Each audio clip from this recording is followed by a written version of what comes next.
తిరుపతి మండలంలోని అడపారెడ్డిపల్లిలో జరిగిన అమర్నాథ్ రెడ్డి హత్య కేసులో నిందితుడు బొమ్మె రాహుల్ రెడ్డిని అరెస్టు చేసినట్లు డీఎస్పీ భక్తవత్సలం తెలిపారు. కేవలం 2 అడుగుల స్థలం కోసం పెంచుకున్న పాత కక్షలే ఈ హత్యకు దారితీశాయని ఆయన వివరించారు. డీఎస్పీ వెల్లడించిన వివరాల ప్రకారం గ్రామానికి చెందిన రాహుల్ రెడ్డి కుటుంబానికి అమర్నాథ్ రెడ్డి కుటుంబానికి మధ్య గత కొంతకాలంగా ఇంటి పక్కన ఉన్న ఖాళీ స్థలం విషయంలో వివాదం సాగుతోందని, దీనిపై కోర్టులో కేసు కూడా నడుస్తోందన్నారు. నిందితుడి నుండి హత్యకు ఉపయోగించిన కత్తిని స్వాధీనం చేసుకున్నామని, నిందితుడిపై కేసు నమోదు చేసి రిమాండ్కు తరలిస్తున్నట్లు ఆయన వెల్లడించారు.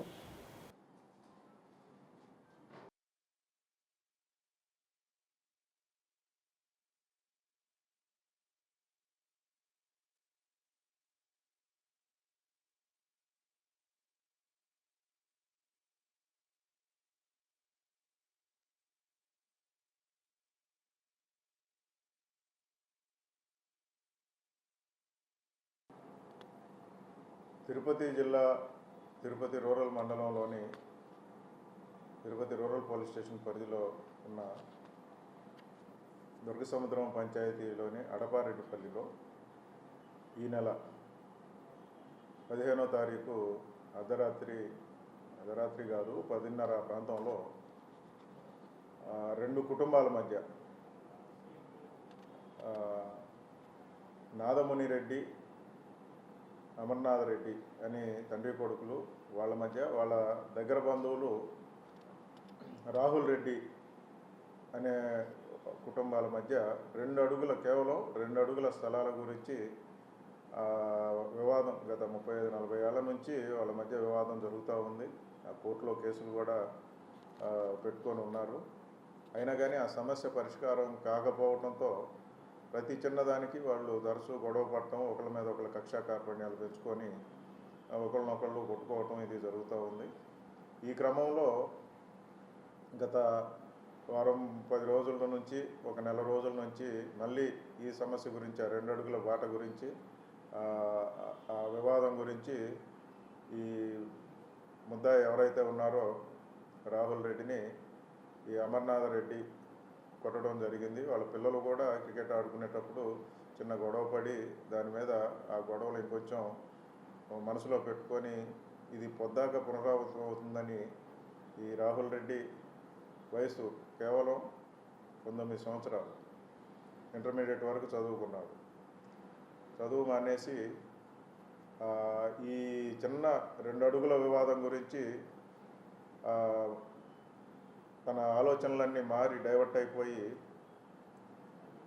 ఇది సమస్య పరిష్కారం కాదు, ఇక ముందు కూడా ఇట్లనే మా కుటుంబాల మీద దాడి జరుగుతూ ఉంది, మా తాతయ్యను కొట్టారు అది ఇది అని చెప్పి అది మనసులో పెట్టుకొని అతను ఆ రాత్రి ఈ అమర్నాథ్ రెడ్డి యొక్క కదలికలను గమనిస్తూ ఆ రాత్రి తన ఇంట్లో ఉన్న మచ్చుకత్తుతో దాడి చేసి, ఆ దాడి చేస్తున్న సమయంలో ఈ అమర్నాథ్ రెడ్డి టెర్రస్ మీద పడుకొని క్రికెట్ మ్యాచ్ వాచ్ చేస్తూ ఉన్న టైంలో ఆ చీకట్లో పోయి నరగడం జరిగింది.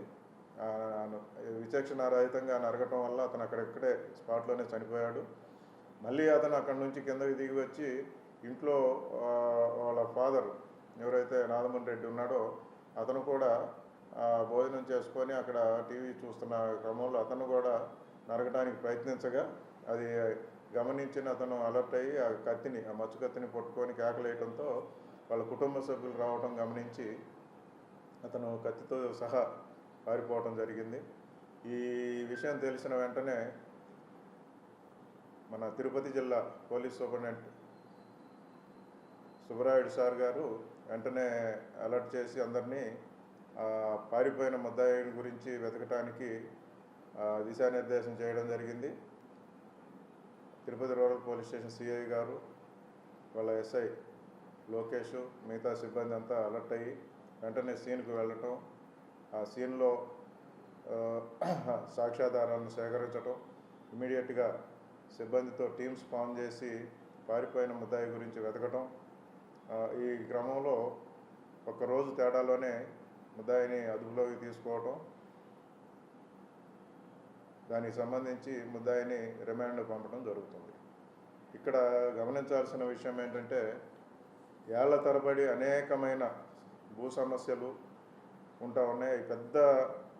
ఎక్కువ స్థలాలు, ఎక్కువ జాగాలకు సంబంధం లేదు. కేవలం 2 అడుగుల జాగా కోసం వీళ్ళు 2 కుటుంబాలు గత 35-40 ఏళ్ల నుంచి వివాదాలు పట్టడం, పెద్ద మనుషులు కూడి రాజీలు చేయటం ఇది జరుగుతూ వస్తూ ఉంది.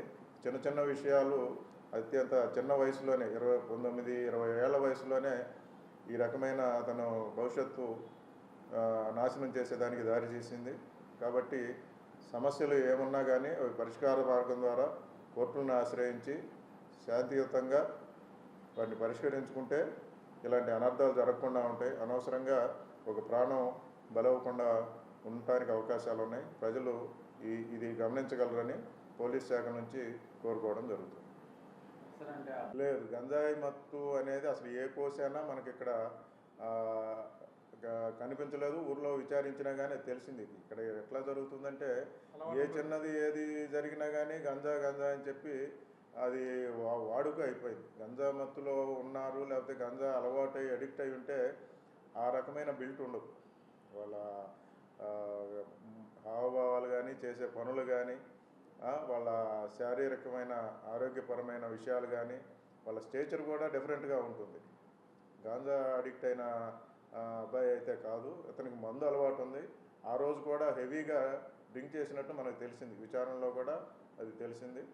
ముద్దాయిని అరెస్ట్ చేసి అతని దగ్గర కత్తిని స్వాధీనం చేసుకొని పోలీసుల్ని ఎస్పీ సుబ్బారాయుడు గారు అభినందించారు. దీని గురించి, ఈ గాంజా గురించి లేనిపోయిన ప్రాపగాండా జరుగుతూ ఉంది. ఆ విషయం గురించి కూడా పోలీస్ డిపార్ట్మెంటు అన్ని కోణాల్లో ట్రాన్స్పోర్ట్ చేసేవాళ్ళు కానీ, పెడ్లర్స్ కానీ, కన్జ్యూమర్స్ కానీ వీళ్ళందరి మీద నిఘా పెట్టి ఇది జరుగుతుంది. ఈ కేసులో ఈ ముద్దాయికి గాంజా విషయంలో ఎటువంటి ఆధారాలు ఉన్నట్టు, అతనికి అలవాటు ఉన్నట్టు కానీ ఎక్కడ మనకి దర్యాప్తులో రాలేదు. పరిణామాలు తల్లిదండ్రులు ఈ విషయమనే కాదు, తల్లిదండ్రులు అనేవారు ప్రతి ఒక్కరికి బాధ్యత ఉంది. కన్నపిల్లలు ఏం చేస్తున్నారు, ఎక్కడికి వెళ్తున్నారు, ఎవరితో స్నేహం చేస్తున్నారు, వాళ్ళ అలవాట్లు ఏంటి, ఇది గమనించాల్సిన అవసరం ఉంది. ప్రత్యేకంగా ఈ కౌమార దశలో కానీ, ఈ అడల్ట్ ఏజ్ వస్తున్న ఈ టైంలో కానీ పిల్లల ప్రవర్తన గురించి, వాళ్ళు ఏ పనులు చేస్తున్నారు, ఎవరితో తిరుగుతున్నారు, చదువు ఎందుకు మానేసి బయట తిరుగుతున్నారని ఈ విషయాల గురించి ప్రతి ఇంట్లో ప్రతి తల్లిదండ్రులు దీని మీద శ్రద్ధ పెట్టాలి. అంటే ఆలోచించరు అని అంటలేదు, కానీ వాళ్ళ ఏ తల్లిదండ్రులైనా వాళ్ళ కష్టార్జితం, వాళ్ళ సంపాదన ఇదంతా పిల్లల కోసమే, ఇంకా వేరే ఇదేం ఉండదు. కాబట్టి వాళ్ళ భవిష్యత్తు పాడు కాకుండా ఉండాలంటే ఈ దశలో వాళ్ళు ఏ రకంగా మెలుగుతున్నారనేది కంపల్సరీగా ప్రతి ఒక్కళ్ళు దీని మీద బాధ్యతగా ప్రవర్తించాలనేది పోలీసుల విన్నపం.